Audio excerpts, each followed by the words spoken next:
Hello जी, good morning, welcome to exam today. Friend, आज है 3 મે અને 3 મે 2024 રિલેટિવ કરંટ અફેર્સની ડિસ્કશન આ વિડીયોમાં આપણે કરવાના છે।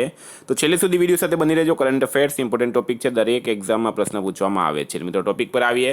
3 મે 2024 ક્વેશ્ચન નંબર 1 છે, હાલમાં આંતરરાષ્ટ્રીય શ્રમ દિવસ ક્યારે મનાવવામાં આવ્યો? તો મિત્રો વાત થઈ છે અહીંયા ઇન્ટરનેશનલ લેબર ડે અથવા તો એને આંતરરાષ્ટ્રીય મજદૂર દિવસ તરીકે પણ ઓળખવામાં આવે છે અને એને મે દિવસ તરીકે પણ મનાવવામાં આવે છે। તો દર વર્ષે 1 મેના રોજ, બરાબર, સોરી મિત્રો 1 એપ્રિલને પણ 1 મે કરી દેજો અહીંયા, 1 મેના રોજ, બરાબર, દર વર્ષે 1 મેના રોજ આંતરરાષ્ટ્રીય શ્રમ દિવસ મનાવવામાં આવે છે। ઇમ્પોર્ટન્ટ રહેશે આ। હાલમાં કોને SILFમાં યોગદાન માટે ઉપરાષ્ટ્રપતિ દ્વારા સન્માનિત કરવામાં આવ્યા છે? તો મિત્રો પહેલો પ્રશ્ન એ થશે કે SILF શું છે? તો SILF એટલે કે society of Indian law firm, બરાબર, society of Indian law firm SILFનું પૂરું નામ છે। અને હાલમાં બીના મોદી જે છે એમને ઉપરાષ્ટ્રપતિ દ્વારા સન્માનિત કરવામાં આવ્યા। ભારતના ઉપરાષ્ટ્રપતિ કોણ છે મિત્રો? જગદીપ ધનકડ। હાલમાં ગુજરાત અને મહારાષ્ટ્ર સ્થાપના દિવસ ક્યારે મનાવવામાં આવ્યો? તો ગુજરાત અને મહારાષ્ટ્ર, બરાબર, થોડીક મિત્રો આપણે ડિટેલમાં વાત કરીએ આપણે। તો પહેલાં જે સમયમાં આઝાદી પહેલાંની વાત કરીએ આપણે તો એ બોમ્બે સ્ટેટ તરીકે ઓળખાતું, બરાબર। પછી શું થાય છે? દેશ આઝાદ થઈ જાય છે। દેશ આઝાદ થયા પછી ભાષાના આધારે મુંબઈ પુનર્ગઠન અધિનિયમ 1960 મુજબ ગુજરાત અને મહારાષ્ટ્ર બેઉ મરાઠી ભાષા બોલનારાઓને માટે મહારાષ્ટ્ર બનાવવામાં આવ્યું, ગુજરાતી ભાષા બોલનારા માટે ગુજરાત બનાવવામાં આવ્યું। તો 1 મે 1960ના રોજ ગુજરાત અને મહારાષ્ટ્ર બંને છૂટા થયા, એટલે 1 મેના રોજ ગુજરાત અને મહારાષ્ટ્ર સ્થાપના દિવસ મનાવવામાં આવે છે। ભારતનું પ્રથમ હાઇબ્રિડ પિચ ધરાવતું સ્ટેડિયમ કયું બનશે? તો ભારતનું પ્રથમ હાઇબ્રિડ પિચ ધરાવતું સ્ટેડિયમ મિત્રો એ બનશે ધર્મશાળા સ્ટેડિયમ, બરાબર। ધર્મશાળા સ્ટેડિયમ જે છે એ ભારતનું પ્રથમ હાઇબ્રિડ પિચ ધરાવતું સ્ટેડિયમ બનશે। સ્ટાર માર્ક કરજો મિત્રો। ધર્મશાળા ક્યાં આવેલું છે? હિમાચલ પ્રદેશમાં આવેલું છે અને ભારતના સૌથી સુંદર ખૂબસૂરત સ્ટેડિયમમાં આ ધર્મશાળા સ્ટેડિયમનું નામ આવે છે। વિદ્યાર્થી મિત્રો, specially Gujarat police constable PSI LRD માટે એક્ઝામ ટુડેનું લેટેસ્ટ 1 વર્ષનું કરંટ અફેર્સ, આમાં તમને અલગ અલગ ટોપિકની 44થી વધારે કરંટ અફેર્સની PDF, છેલ્લા 1 વર્ષની લેટેસ્ટ કરંટ અફેર્સની PDF, 10,000થી વધારે પ્રશ્નોનો સમાવેશ।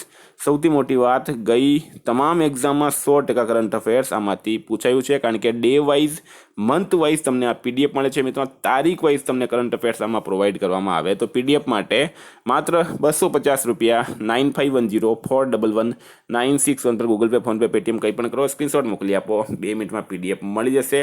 હાલમાં કોને ભારતીય નૌસેનાના વાઇસ ચીફ બનાવવામાં આવ્યા છે? તો ઇન્ડિયન નેવી મિત્રો હાલમાં ખૂબ જ વધારે ચર્ચામાં છે, બરાબર। ઇન્ડિયન નેવી કેમ ચર્ચામાં છે? તો અત્યાર સુધીમાં R હરિકુમાર ઇન્ડિયન નેવીના ચીફ હતા। હમણાં દિનેશ કુમાર ત્રિપાઠી જે છે મિત્રો એમણે R હરિકુમારની જગ્યા લીધી છે। તો હવે દિનેશ ત્રિપાઠી ભારતીય નૌસેનાના નવા અધ્યક્ષ બની ગયા। તો હવે જે વાઇસ ચીફનો જે પદ હતો મિત્રો એ ખાલી થયો, તો વાઇસ ચીફ બની ગયા છે કૃષ્ણા સ્વામીનાથન। કોણ બન્યા છે?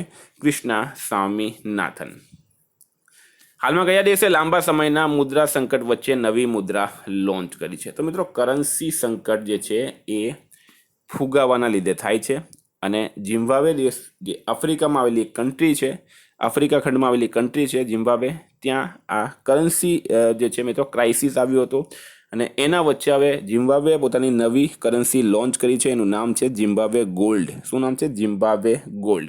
અને ઝિમ્બાબ્વેનું પાટનગર કયું છે મિત્રો? તો એ છે હરારે।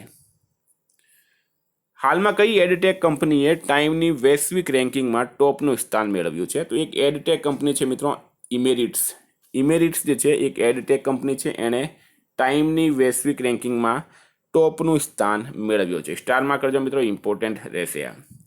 હાલમાં કયા દેશે ટ્રકો અને ભારી વાહનોના આયાત પરથી પ્રતિબંધ હટાવી દીધો છે? તો ટ્રક અને ભારી વાહન આ બંનેના આયાત પરથી પ્રતિબંધ હટાવ્યો છે મિત્રો શ્રીલંકાએ। કોણે હટાવ્યો છે? શ્રીલંકા દેશે। તમને ઘણી વખત મેં આ પ્રશ્નનો જવાબ આપું છું કે અહીંયા મિત્રો ઇન્ડિયા છે, બરાબર, આ ભારત છે, છેલ્લું રાજ્ય છે આપણું કેરળ, આ બાજુ આવેલું છે તમિલનાડુ, અને ભારત અને શ્રીલંકા વચ્ચે પાક સ્ટ્રીમ અથવા તો મનારનો અખાત આવેલો છે। આ ઘણી વખત એક્ઝામમાં પૂછવામાં આવેલું પ્રશ્ન છે।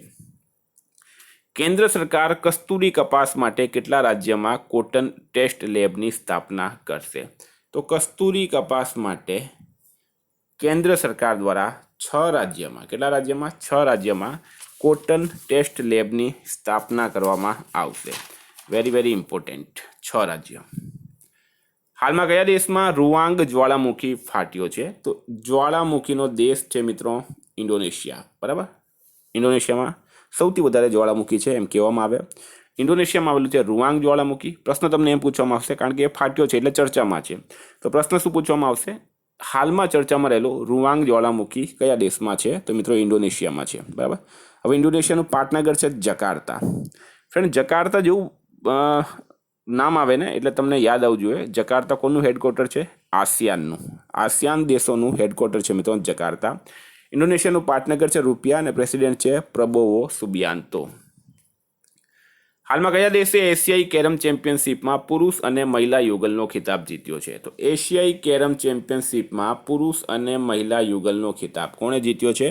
મિત્રો આપણા દેશ ભારતે જીત્યો છે. બરાબર, ભારત જે છે એણે એશિયાઈ કેરમ ચેમ્પિયનશિપમાં પુરુષ અને મહિલા યુગલનો ખિતાબ જીત્યો. એશિયામાં ભારતીય નૌસેનાએ પનડુબ્બી રોધી મિસાઇલ સિસ્ટમનું સફળ પરીક્ષણ ક્યાં કર્યું? તો ફરી એક વખત નૌસેના આવી મિત્રો. નૌસેનાના ચીફ બની ગયા છે દિનેશ ત્રિપાઠી. હવે આ એક પનડુબ્બી રોધી મિસાઇલ સિસ્ટમ છે, એને DRDOએ બનાવ્યું અને આ DRDO દ્વારા બનાવેલ પનડુબ્બી રોધી મિસાઇલ સિસ્ટમનું સફળ પરીક્ષણ કરવામાં આવ્યું છે ઓડિશામાં, ઓડિશાના બાલાસોર ખાતે. પણ ઓડિશાના રાજ્યપાલ કોણ બની ગયા છે? રઘુવર દાસ નવા બન્યા છે, એટલે યાદ રાખજો. ઓડિશાના CM છે નવીન પટનાયક. ઓડિશાનું કેપિટલ છે ભુવનેશ્વર. ઓડિશામાં ચિલ્કા સરોવર આવેલું છે, જે ખારા પાણીનો સૌથી મોટું સરોવર છે ભારતમાં. બરાબર. ઓડિશામાં સુન્નાવણ, કોટાવણ, નલવન, વાયસીપલ્લી, ગહીરમઠ જેવી વાઇલ્ડ લાઇફ સેન્ચુરી આવેલી છે. હાલમાં કઈ કંપનીને સરકાર દ્વારા પ્રતિષ્ઠિત નવરત્નનો દરજ્જો આપવામાં આવ્યો? તો મિત્રો અલગ અલગ કેટેગરી માટે અલગ અલગ દરજ્જો આપવામાં આવે છે. નવરત્નનો દરજ્જો આપવામાં આવ્યો છે હાલમાં IREDA કંપનીને. કોને? IREDA એટલે કે Indian renewable energy development agency. Indian renewable energy development agency. હાલમાં કોણે SATના પીઠાસીન અધિકારીના રૂપમાં કાર્યભાર સંભાળ્યો? SAT એનું પૂરું નામ શું છે મિત્રો?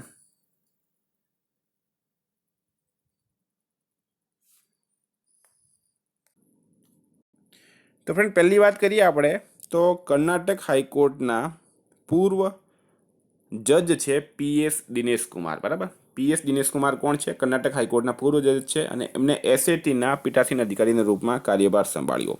હવે SAT એટલે શું? તો એનું પૂરું નામ છે સિક્યુરિટીઝ એન્ડ એપિલેટ ટ્રાઇબ્યુનલ. શું નામ છે? Securities and appellate tribunal. હાલમાં કોણે આકાશવાણી સમાચારના મહાનિદેશકનો પદભાર ગ્રહણ કર્યો છે? તો મિત્રો આકાશવાણી સમાચાર એના મહાનિદેશકનો પદભાર ગ્રહણ કર્યો છે મૌસમી ચક્રવર્તીએ. કોણે કર્યો છે? મૌસમી ચક્રવર્તીએ કર્યો છે. તો આ પણ ઇમ્પોર્ટન્ટ રહેશે. હવે વાત નિમણૂકની કરીએ આપણે. તો હાલમાં WFI એથ્લીટ પેનલના અધ્યક્ષ બન્યા છે નરસિંહ યાદવ.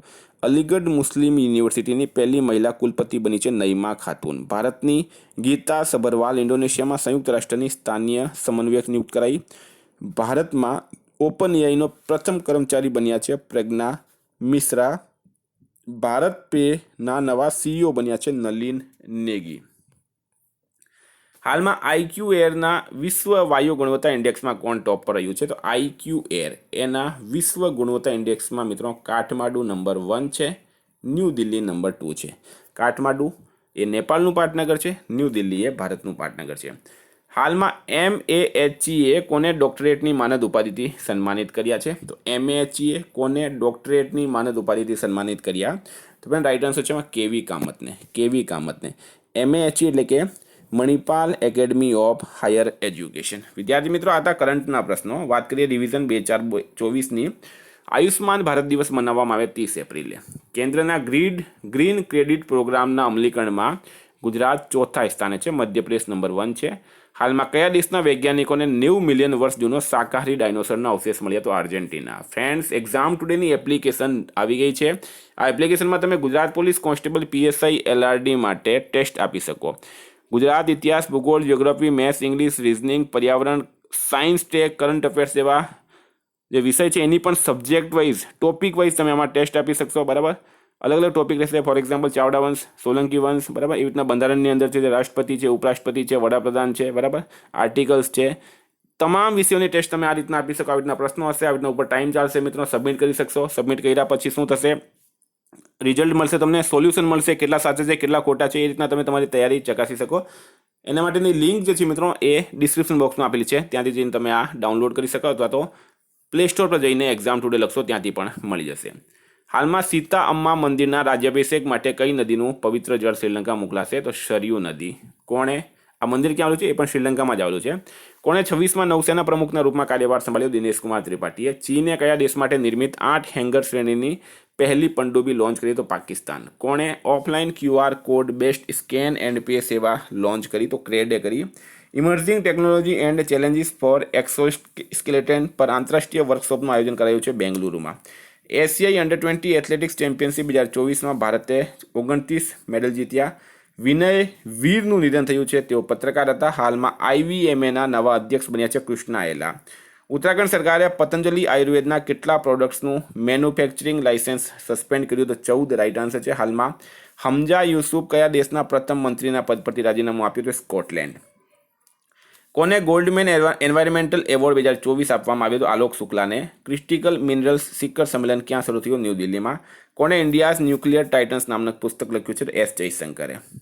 પુસ્તકનું પ્રાપ્ત કર્યું છે S જયશંકરે કર્યું છે. મિત્રો, આ પુસ્તકના લેખક કોણ છે એની વાત કરું તમને તો સંપાદન કર્યું છે સૌમ્યા અવસ્થી અને શ્રવણા BY. ફ્રેન્ડ, ગઈકાલે તમને પ્રશ્ન પૂછાયો, હાલમાં ઇન્ડિયા ટુડેની કઈ AI એન્કરે વૈશ્વિક મીડિયા પુરસ્કાર જીત્યો? રાઇટ આન્સર તો ફ્રેન્ડ સના. આજનો પ્રશ્ન છે, કયા રાજ્યની સરકારે નીલગિરી તહરના સંરક્ષણ માટે 3 દિવસીય સર્વેક્ષણ શરૂ કર્યું? એનો જવાબ તમારે કમેન્ટ બોક્સમાં જણાવવાનું. ફ્રેન્ડ, વોટ્સઅપ અને ટેલિગ્રામની લિંક ડિસ્ક્રિપ્શન બોક્સમાં આપેલી છે. PDF માટે 9510411961 પર કોન્ટેક્ટ કરો. Thank you. ફરી મળીશું આ વિડીયો સાથે. જય હિન્દ.